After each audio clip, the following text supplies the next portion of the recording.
Magandang araw mga bossing, sa naghahanap po dyan ng pick-up truck mga boss, lalo na low mileage. Ito, highly recommended mga bossing, baka makursunadahan nyo. Ang ganda ng kulay mga boss, parang army green mga bossing. So, ang nakalagay sa kanyang papers na kulay is oxide bronze metallic mga bossing. Then mileage nito 20,000 km lang mga bossing, naka 360 camera. Tapos sobrang fresh, ang bango ng loob, naka plastic pa ibang parts mga bossing. Dito rin sa taas. Yan lang yung kanyang mileage. Naka 2 din OG system.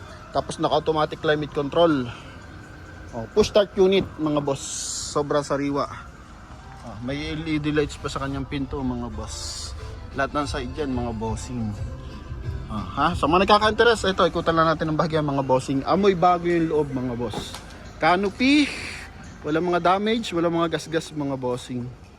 LED yung kanyang taillight. 100% to na hindi binaha mga boss.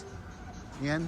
Then sa price mga bossing is only 1,425,000 mga boss. Kasama na dyan yung transfer of ownership mga bossing. So mga nagkaka-interest, pwede kayong tumawag sa ating contact number na nasa screen. Connected dyan ng Viber and WhatsApp. So after nyo mapanood to mga bossing, so tawagan nyo na ako mga boss.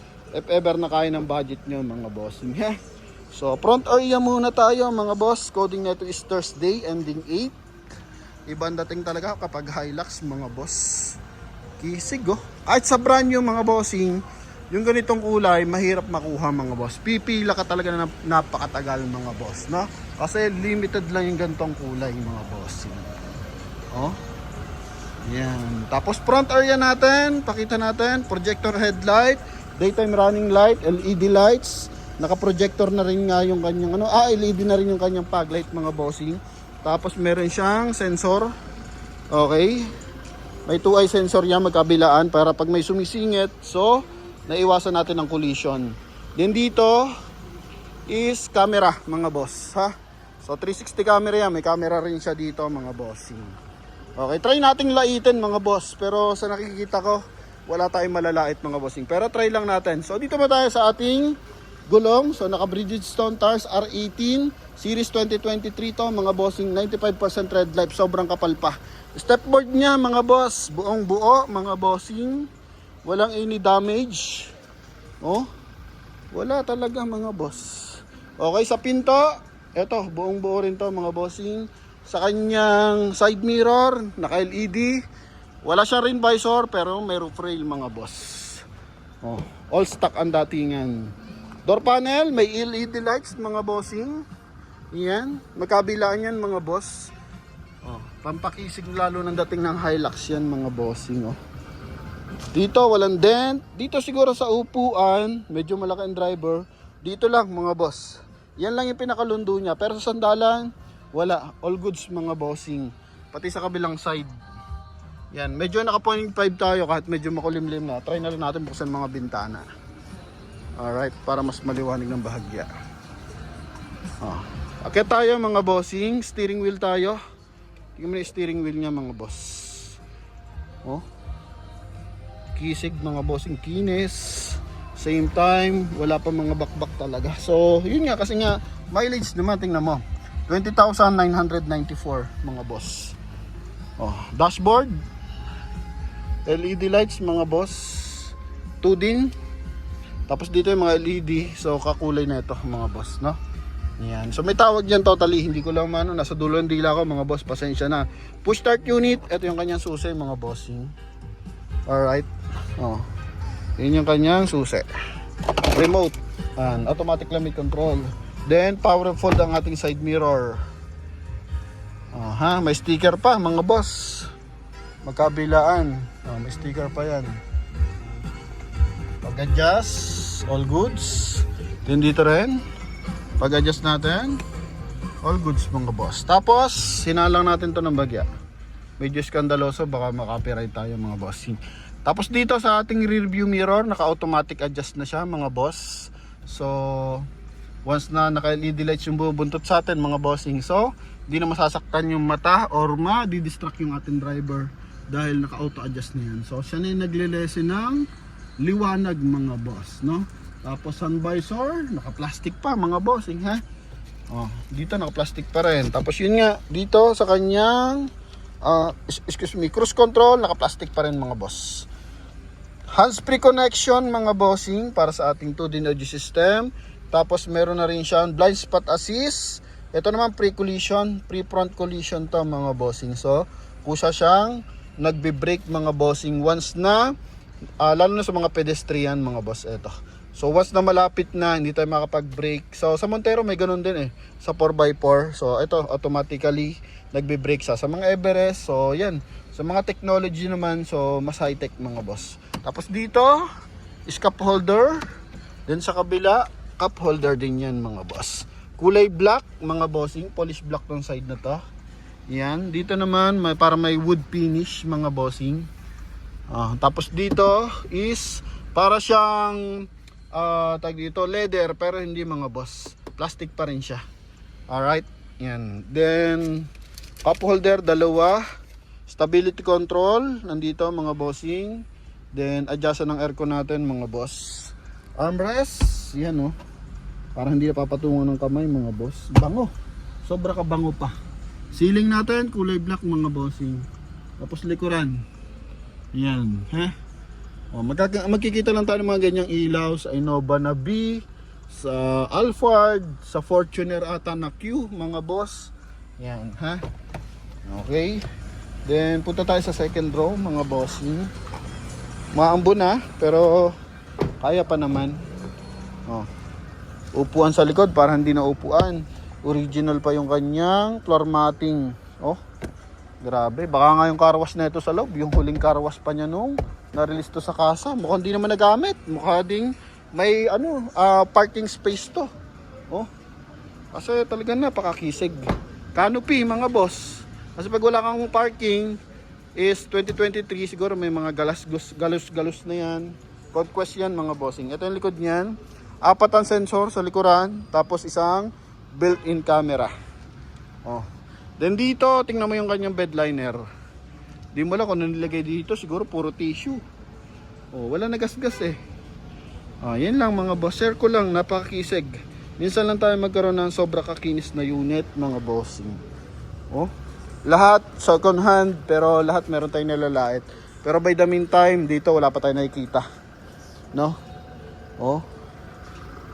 Dito sa kanyang likurang gulong, ganun din, makapal.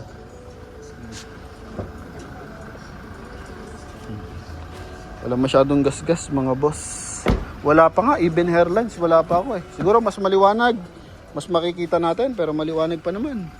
Malinaw naman yung camera natin mga bossing Yun lang, nakikita ko lang na pwede ilait yung upuan na yun. Kasi dito naman parang dito na upuan mga boss. Yung sandalan, wala, pitted lahat. Okay, airbag natin. Kulay black kasi yung na ito Check natin kung may airbag ba to sa likuran. Alam ko sabi na 4x4 yun mga boss. So wala naman mga boss, hand grip lang. Okay, so sobrang daming hand grip na pick up, Hilux po yun. Ito na yun. So check natin syempre engine bay. Di pa to na-detail mga boss, bagong kuha lang to. So ano pa lang to, kahaninang umaga ba o kahapon ng hapon na to dumating. Tanggalan natin ng 0.5 dito mga boss. Kung gaano kasariwa. Pwede nga ito i-display sa showroom ng brand new mga boss. So sobra kakinis Minsan lang tayo mag-promote ng sobrang kintab na unit mga boss. So ito na yung pagkakataon na natin mga bossing. Kasi halos lahat ng mga unit kahit 2024 meron tayong nalalait, 2025, meron tayong nalalait dyan kahit minsan. Pero eto kasi mga bossing, galing sa first owner. Yan makina. Walang katagas-tagas yan mga bossing May markings. Hood. Ito yung ating engine displacement mga bossing. 2393. Equivalent of 2.4. Maganda nga sa Hilux mga boss na ganito. Meron na siyang hydraulic assist dito sa hood kasi mabigat to mga bossing Normally talaga pag inaangat lalo pag babae driver, pahirapan yan. Pero dahil nga solid yung hood. So ito, malaking advantage. Sa mga Camry lang may mga ganyan mga bossing Kasi mabigat din yung hood ng Camry kahit sedan siya. Pero ito malaking bagay mga boss Yan, then makina. kabila, sinilip natin. Walang mga leak dito rin. Tapos battery natin mga boss, ito. Ayan ha. Check natin ang busina, baka nag-upgrade na. Kita ba? Wala naman mga dent mga boss. Hindi nyo nakikita mga bossing. Hindi nakikita. Pero sa akin nakikita ko maayos mga bossing ha. May mga markings. Ayan. Check lang natin yung busina ko, stock pa. Push start unit mga boss ha. Ito yung ating open para sa camera mga boss. Bigyan ko ng idea. Ayan o. Yan, doon magre-reflect yan sa ating head unit. Kitams. Lumalabas na 360. Yan mga boss. Busina.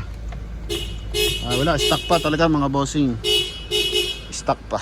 Ganda ng combination color kasi maganda yung color sa labas. Tapos sa interior, blue tsaka white yung ating LED lights. So yan, tanggalan natin ng 0.5 mga bossing para makita natin yung appearance ng unit. Pati dito. Hanggang ngayon hindi ko pa naisip kung anong tawag dito mga boss. Dahil ang tawag nga dito sa ilaw na to, may tawag dyan pati yun sa mga ceiling. Yan, so nakalimutan ko lang, nasa dulo ng dila ko, wala kasi magbabasa mga boss, pasensya na. Alright, so yun, by the meantime, sa mga nakaka-interest, price natin 1,425,000. Kasama na dyan yung transfer of ownership mga boss. So sa lahat ng interesado, syempre tawag na sa ating contact number na nasa screen. Connected dyan ng Viber and WhatsApp. Anong kulay ito, Dol? Oxide bronze metallic. So kung kinalimutan mo pa. Pogi mga boss. Kahit sang anggulo tingnan anggulo talaga Sariwa-sariwa. Baka may makikita ko dito sa bubong na din. May malait man lang tayo. Para talaga tayo malalait dito mga boss, pasensya na. Even sa hood, wala mga boss. Sorry for saying sobra sariwa. Okay? Wala mga boss Sa mag siguro. Baka meron tayo kahit kaperaso.